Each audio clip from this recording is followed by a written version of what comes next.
parallel on campus, and which is what it needs, right? This class really needs 16 weeks worth of instruction, but what are you going to do, right? We've got enough students that have come to me and said, it would be great if we could do this class faster, if we could pair this up with Entrepreneurship 20, which is why I do it this way, and so that you can finish faster, because there's a lot of you that are really anxious to get into the game, and I get it. This case study is so much fun, and I know they all are. That's what I say about all of them. You're like, yeah, yeah, they're all your favorite, and but they kind of are, or else I wouldn't give them to you guys. This one's very interesting because, it's about a pretty basic product, right? It's a milk product, and it's a milk product that is being sold to little kids, and it's got some unique attributes, and the guy is from LA, and not to disrespect any of my people from LA, but the guy put into this product organic milk and organic artificial flavors and organic cocoa powder and organic cinnamon and cane sugar, and he designed a high-end product here, and he's going to deliver it to little kids, right? 150 calories, and he is off to the races on delivering a super high-end product to the market. Except that he sort of encountered a challenge in that little kids are not decision makers when it comes to acquiring groceries. Who is the decision maker? Mom, or in my case, me, right? And so, if mom is the decision maker, let's be clear, man. Mom is not like, oh, that's the super high end product.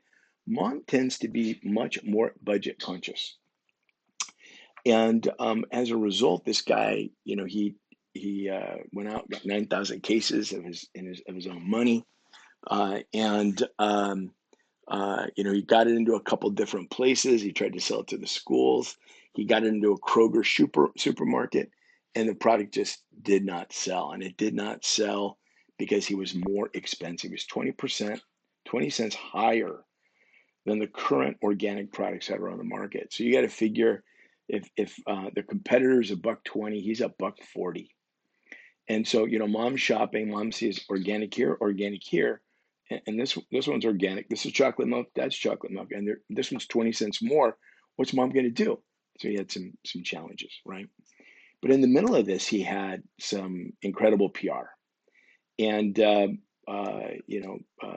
was listed as one of the 27 reasons the greatest time to be alive. This product was, but once again, man, it was on like Jimmy Kimmel. It was not targeting moms, did not have an impact at all, and so he had some issues trying to get the product sold. Right in the middle of all this, he's trying to figure out, what am I going to do? What am I going to do? One of his local distributors got it into a community college. You got Santa Monica College, it's community college. You got 15,000 young people, and they go nuts, right? They buy like 15 cases the first week. So he goes there and he's going to do a little market research, and he's watching. And it turns out these kids were just buying the snot out of it. So he originally built this product to be sold to little kids. But little kids don't make the decision on what to buy. Mom does, and mom's very cost conscious. He got this to the community college where students aren't necessarily as cost conscious, and this thing is sold well. And so, this is where the art of the pivot is so important. So you got a couple of choices with this case study. Read the whole case study. You get a couple of one choice: stick to course, right? Do you stick with trying to sell to little kids? In his mind, what he needs to do is educate moms on the benefit, right?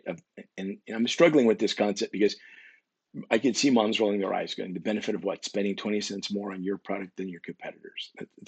I'm struggling with that, but that is in his mind what the key is.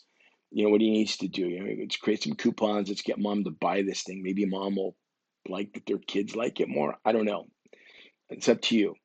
But it's a much bigger market, obviously. Kids 48 years old, this is a huge market. Two, change the course and pivot, right? Go after younger people. In his mind, he's like, okay, this is what I'm going to do is I'm going to create a product for 18 to 35-year-olds. I'm going to create a hipper cow, which I'd love to see, right? Hipper cow. What's hipper cow look like? And then we're going to put into a larger package with a resealable cap instead of a straw. Okay. Now, I just want you guys to think about that just for a minute. I'm not trying to sway your opinion. I like the larger package. Okay. Resealable cap. Now, I'm just picturing a college kid, right? College kid's going to pick this up in the morning. They're going to drink some, they're going to seal the cap and throw it in their backpack. Uh, when's the last time you wanted to drink some warm chocolate milk, right? I don't know. I think the straw might be a hook, but that's just me. This is up to you. To cut costs, he says we're going to go with a non-organic formula since young people aren't necessarily as concerned, which is true. Okay, but do you agree? Do you disagree with that? It's really up to you. And for him to make these changes, he thinks it's going to cost him 100 grand. Or third, go after both markets. Let's go get them both. And uh, that's what his thoughts are. I'm going to go compete in two different markets. But let's think about what that would mean, right? So let's assume he's got three different flavors of milk. He's got a 8.5 ounce, okay, and now he's going to make a bigger package, so maybe a 16 ounce. So now instead of having three products, he's really now going to have six products, and that he's going to be trying to pre-manufacture and sell. The complexity is significantly greater, right? So you got three choices, or there's a fourth choice. What do you think you should do? What do you think? And so I really like this case because we all have this pivot that we've just got to, what's the reality of it that we think we're going to sell to one customer and it's going to work out. The reality is most of the time, there's a whole concept called the corridor principle. And that is we don't know what doors exist until we actually get into the hall or into the corridor. And then once we're in there, then we begin to identify the doors that could potentially open up the different opportunities. And so this is one of those case studies where you really look into it. You're like, oh man, do I stick with what I thought was in my business plan because my business plan argument was so compelling, or do I shift? Do I pivot? Well, what's the downside to pivoting, right? Young people tend to be a little fickle, and so maybe they love me this semester and they don't love me next semester, right? What happens?